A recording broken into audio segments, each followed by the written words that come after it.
వెంటనే స్పందించాలి జిల్లా కలెక్టర్ గారు వెంటనే సస్పెండ్ చేయాలి బాధ్యులను ప్రిన్సిపల్ వెంటనే సస్పెండ్ చేయాలి ప్రిన్సిపల్ వెంటనే స్పందించాలి జిల్లా మంత్రులు ఎమ్మెల్యేలు వెంటనే రావాలి ఎమ్మెల్యే గారు వెంటనే రావాలి ఎమ్మెల్యే గారు వెంటనే స్పందించాలి రాష్ట్ర ముఖ్యమంత్రి రేవంత్ రెడ్డి గారు వెంటనే స్పందించాలి రాష్ట్ర ముఖ్యమంత్రి రేవంత్ రెడ్డి గారు వెంటనే మారిందన్న ఊరు మారిందనడానికి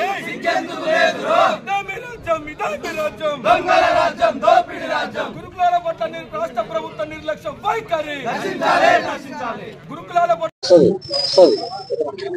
తెలుగు రాష్ట్రాల్లోనే ప్రతిష్టాత్మకమైన సర్వేల్ గురుకులంలో నిన్న ఉదయము పని మనుషులు లేక విద్యార్థులతో పని చేయించడం వల్ల రాగి జాబా కింద పడి ముగ్గురు విద్యార్థులు తీవ్రంగా గాయపడ్డారు.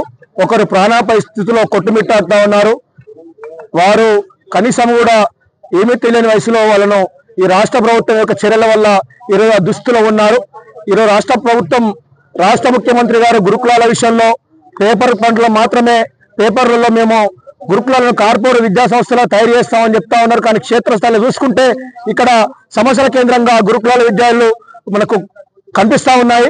రాష్ట్ర మంత్రులు కానీ జిల్లా మంత్రులు తక్షణమే స్పందించి సర్వేల్ గురుకులాన్ని సందర్శించి ఆ గాయపడ్డ విద్యార్థులకు 50,000 రూపాయల 50 లక్షల ఎక్స్‌గ్రేషియా ప్రకటించాలని చెప్పేసి మేము ఎస్ఎఫ్ఐ డివైఎఫ్ఐగా ప్రధానంగా డిమాండ్ చేస్తా ఉన్నాం.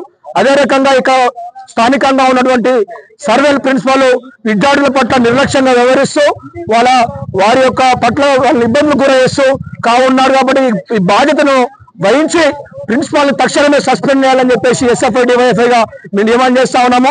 రాష్ట్ర జిల్లా మంత్రులు కోమారెడ్డి వెంకరెడ్డి గారు, ఉత్తమ్ కుమార్ రెడ్డి గారు తక్షణమే గాయపడ్డ కుటుంబాలను కూడా పరామర్శించి ఎక్స్‌గ్రేషియా ప్రకటించాలని చెప్పేసి మేము కోరుతా ఉన్నాము. ఈ గురుకులాలను సమస్యల కేంద్రాల నుంచి బయటకు తీసుకెళ్లి బడ్జెట్ లో కేటాయించి విద్యార్థులకు నాణ్యమైన భోజనం, నాణ్యమైన విద్యను అందించాలని చెప్పేసి సకల సౌకర్యాలను కల్పించాలని చెప్పేసి మేము ప్రధానంగా ఎస్ఎఫ్ఐ డివైఎఫ్ఐగా డిమాండ్ చేస్తా ఉన్నాం.